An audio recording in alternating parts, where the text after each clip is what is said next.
आजच्या या पोलखोल सभेचे प्रमुख वक्ते आमच्या सगळ्यांचे महाराष्ट्र भारतीय जनता पार्टीचे नेते आमदार सुधीर मुनगंटीवारजी, या विभागातील लोकप्रिय नगरसेवक माझे मित्र सागर सिंग ठाकूरजी, याच विभागात राहणारे आणि या कांदिवली पूर्व विधानसभेचे अध्यक्ष अप्पा बेलवलकरजी, पोयसर विभागातले भारतीय जनता पार्टीचे नेते ज्येष्ठ नगरसेवक शिवकुमारजी झा, राणी द्विवेदी, सुरेखा पाटील, त्याचबरोबर बाजूच्या वॉर्डाच्या नगरसेविका सुनीता यादव, व्यासपीठावर उपस्थित अन्य सर्व मान्यवर आणि इतक्या मोठ्या संख्येने आणि इतक्या वेळेपासून या ठिकाणी उपस्थित असलेले वार्ड क्रमांक 29 सर्व रहिवासी बंधू भगिनी, सर्वप्रथम आजच्या या वर्किंग डेच्या दिवशी सुद्धा आपण सर्वजण इतक्या मोठ्या संख्येने या ठिकाणी उपस्थित झालात, याच्याबद्दल मी माझ्या वतीने आणि भारतीय जनता पार्टीच्या वतीने आपल्या सगळ्यांचं मनापासून अभिनंदन करतो, आपल्याला खूप खूप धन्यवाद देतो। मैं ये सोच रहा था कि ये तो वार्ड क्रमांक 29 की सुधीर भाऊ ये सभा है, यदि इसके जगह पर कांदिवली पूर्व विधानसभा की सभा हम करते थे तो ये पूरा रास्ता भी कम पड़ता था, इस प्रकार की स्थिति आती थी। सागर सिंह जी ने अपने भाषण के आखिरी में कल के रात की बात का कुछ जिक्र किया। मैं इतना ही कहना चाहता हूं, मैं इतने बरस से सामाजिक राजनीतिक जीवन में काम करते आया हूं, मेरा किसी व्यक्ति से, किसी संगठन से मेरे जीवन में कभी एक मिनट का भी झगड़ा हुआ नहीं।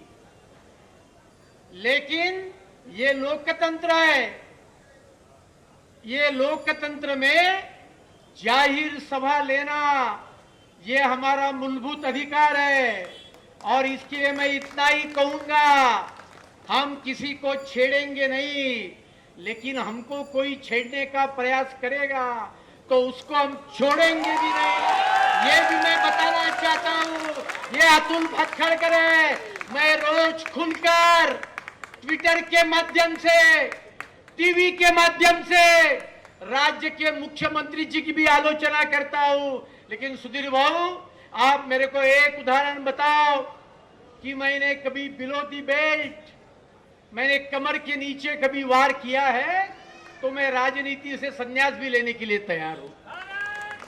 लेकिन मैं आप सभी का जनप्रतिनिधि हूं, राज्य में जो गलत बातें चल रही है, मुंबई महानगर पालिका में जो गलत बातें चल रही है, उसके खिलाफ आपके पक्ष में आवाज उठाने के लिए आप सभी ने मेरे को विधानसभा में भेजा है, और इसके लिए वो आवाज मैं जिंदगी में ना मेरा ना भारतीय जनता पार्टी के किसी कार्यकर्ता का किसी को कुचलने को लिए नहीं दूंगा, और हम इस देश के लिए, इस समाज के लिए काम करने वाले लोग हैं। आप सभी तो सुधीर बाबू का भाषण सुनने के लिए इच्छुक है।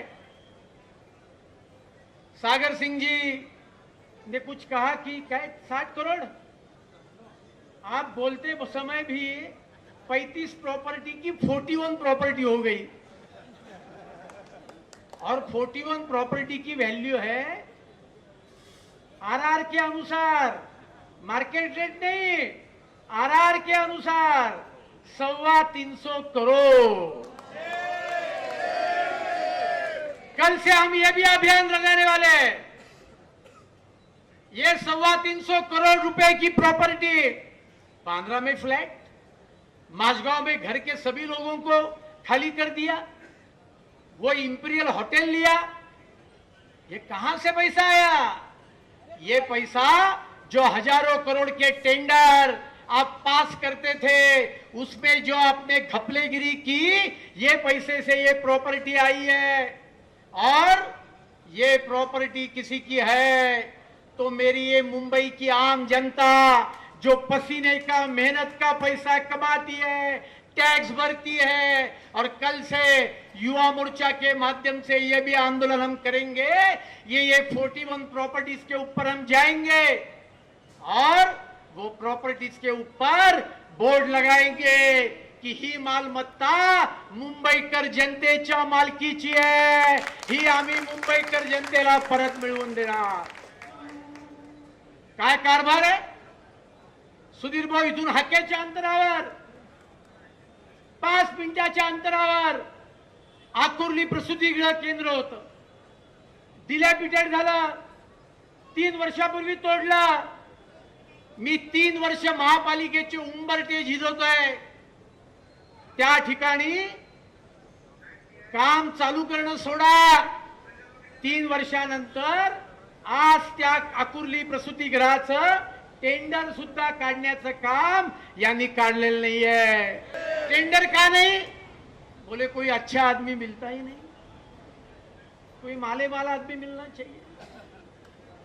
मैं आपको चेतावनी देना चाहता हूं, ये जो मेरे आम भगिनी वर्ग को, झुग्गी झोपड़ी में रहने वाले महिलाओं के लिए ये आकुर्ली में प्रसूति गृह है, आने वाले दिन में 6 महीने के अंदर उसका टेंडर निकालकर काम चालू करना चाहिए, नहीं तो भारतीय जनता पार्टी आंदोलन करेंगी. लोखंडवाला का डीपी रोड 92 से डीपी रोड है, मेरे एरिया का डीपी रोड हमने पूरा किया, लेकिन आगे का डीपी रोड ये पूरा नहीं कर रहे. क्या क्या पॉलिसी है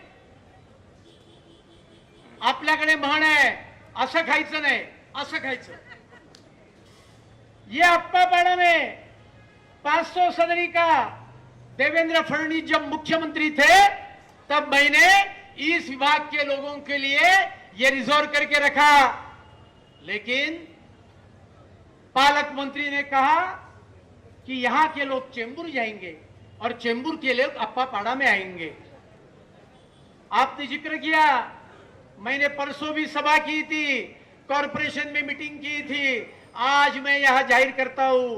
कल भी मैंने ये कहा था, आज तो मैं ऐलान करता हूं कि ये हाईवे को लगकर जो एसआरई की बहुत बड़ी सोसाइटी बनी है, उसमें के 120 पीएपी ये मैंने एसआरए को सुपुर्द करवाए, उसमें के 100 पीएपी मेरे हनुमान नगर और पोईसर नदी के कारण विस्थापित होने वाले लोगों को आने वाले 10 दिन में हम देने का काम करेंगे.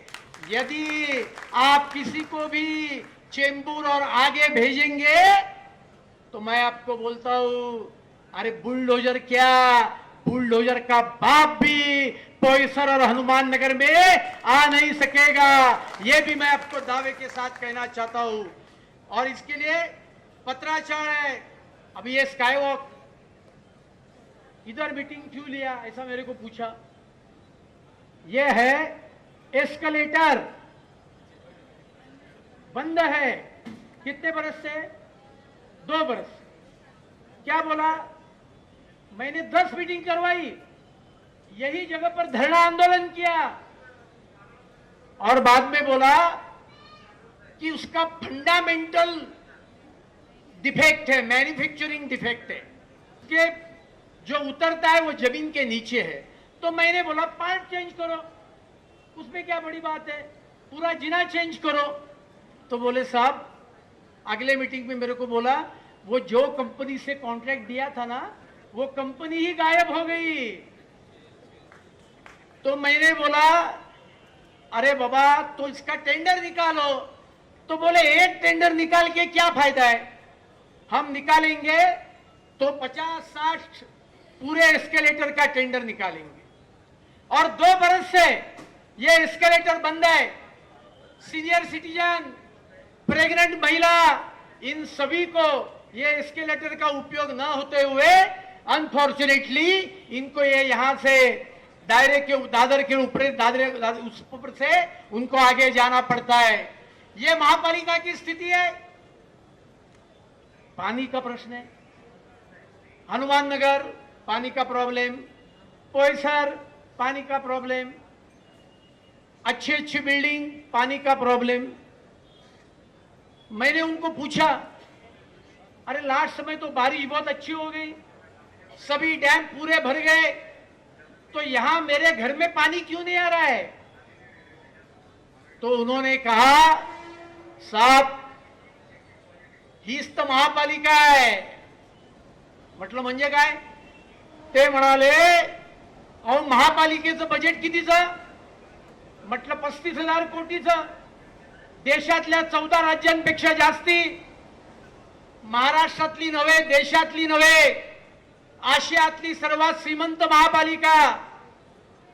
म्हटलं मग एवढी श्रीमंत महापालिका तो सुधीर भाऊंना वाटत असेल, तोक्ते वादळाने, निसर्ग वादळाने माझ्या या झोपडपट्टी वासियांच्या घरात पाणी शिरलं. 35,000 कोटीच्या मुंबई महानगरपालिकाच्या बजेट असलेल्या महापालिकेने यांना किती रुपयाची मदत केली माहितीये? भोपळा. 1 रुपयाची मदत केली नाही. एक सोसायटी तर मला अशी माहिती आहे, तोक्ते वादळामुळे सोसायटीच्या आतलं झाड पडलं आणि ते झाड पडल्यानंतर ते हटवण्याकरता, पूर्ण कापण्याकरता त्या सोसायटीला 34,000 रुपये हे आपल्या सोसायटीचे खर्च करावे लागले. आणि त्यामुळे या महापालिकेचा कारभार मी पाण्याचं सांगत होतो, कारण सुधीर भाऊ फार प्रभावी वक्ते आहेत. ते मला बसल्यावर म्हणतील तो मुद्दा विसरला, पण त्यांच्याकडनं मी काही काही विधानसभेत शिकत असतो रोज. आणि त्याच्यामुळे पाणी तिकडे भरपूर आहे, पण इथे टॅप मध्ये नाही. म्हटलं याचं कारण काय? तर त्या अधिकाऱ्याने मला सांगितलं, साहेब भातसाला पाणी खूप आहे, तानसाला पाणी खूप आहे, वैतरणाला पाणी खूप आहे, पण तुमच्या घरात पुरेशा प्रेशरने पाणी येत नाही, कारण तिथपासून इथपर्यंत भ्रष्टाचाराचा गाळ या महापालिकेमध्ये आहे. म्हणून पाणी तिकडे आहे, पण तुमच्या घरापर्यंत येत नाही. आणि म्हणून मित्रांनो, मी आपल्याला एवढंच सांगेन की या पोलखोल अभियानाच्या माध्यमातून आपण अख्ख्या विधानसभेत ही सगळी पोलखोल करून लोकांपर्यंत हे सगळे विषय घेऊन जाणार आहेत. आज सुधीर भाऊ आज या सभेला आले. खरं तर त्यांचे धन्यवाद, आभार मानलेले त्यांना आवडणार नाहीत, पण ते आमचे नेते आहेत आणि या सभेला ते आज या ठिकाणी आले, त्याबद्दल मी मनापासून त्यांचा धन्यवाद सुद्धा देतो.